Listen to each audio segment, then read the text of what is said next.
एक बार एक जंगल के निकट दो राजाओं के बीच घोर युद्ध हुआ। एक जीता, दूसरा हारा। सेनाएं लौट गईं, बस सेना का एक ढोल पीछे रह गया। उस ढोल को बजा बजा कर सेना के साथ गए भाट व चारण रात को वीरता की कहानियां सुनाते थे। युद्ध के बाद एक दिन आंधी आई। आंधी के जोर में वह ढोल लुढ़कता पुढ़कता एक सूखे पेड़ के पास जाकर टिक गया। उस पेड़ की सूखी टहनियां ढोल से इस तरह से सट गई थीं कि तेज हवा चलते ही ढोल पर टकरा जाती थी और धमाधम की आवाज होने लगती। एक सियार उस क्षेत्र में घूमता था। उसने ढोल की आवाज सुनी। वह बड़ा भयभीत हुआ। ऐसी अजीब आवाज बोलने वाले पहले उसने किसी जानवर को नहीं सुना था। वह सोचने लगा कि यह कैसा जानवर है जो ऐसी जोरदार बोली बोलता है।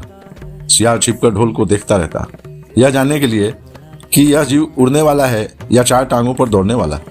एक दिन सियार झाड़ी के पीछे छुपकर ढोल पर नजर रखे था।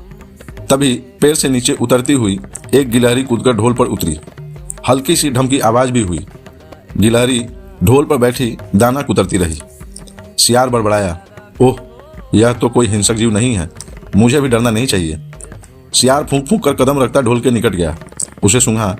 ढोल का उसे न कहीं सिर नजर आया और न पैर। तभी हवा के झोंके से टहनियां ढोल से टकराईं। ढम की आवाज हुई और सियार उछलकर पीछे जा गिरा। अब समझ आया। सियार उठने की कोशिश करता हुआ बोला, यह तो बाहर का खोल है, जीव इस खोल के अंदर है। आवाज बता रही है कि जो कोई जीव इस खोल के भीतर रहता है वह मोटा ताजा होना चाहिए, चर्बी से भरा शरीर, तभी यह ढम ढम की जोरदार बोली बोलता है। अपनी मान में घुसते ही सियार बोला, ओ सियारी, दावत खाने के लिए तैयार हो जा, एक मोटे ताजे शिकार का पता लगा कर आया हूँ। सियारी पूछने लगी, तुम उसे मारकर क्यों नहीं लाए? सियार ने उसे झिड़की दी, क्योंकि मैं तेरी तरह मूर्ख नहीं हूँ। वह एक खोल के भीतर छिपा बैठा है। खोल ऐसा है कि उसमें दो तरफ सूखी चमड़ी के दरवाजे हैं। मैं एक तरफ से हाथ डालकर उसे पकड़ने की कोशिश करता तो वह दूसरे हाथ से न भाग जाता। चांद निकलने पर दोनों ढोल की ओर गए। जब वे निकट पहुंच ही रहे थे कि फिर हवा से टहनियां ढोल पर टकराईं और ढमढम की आवाज निकली।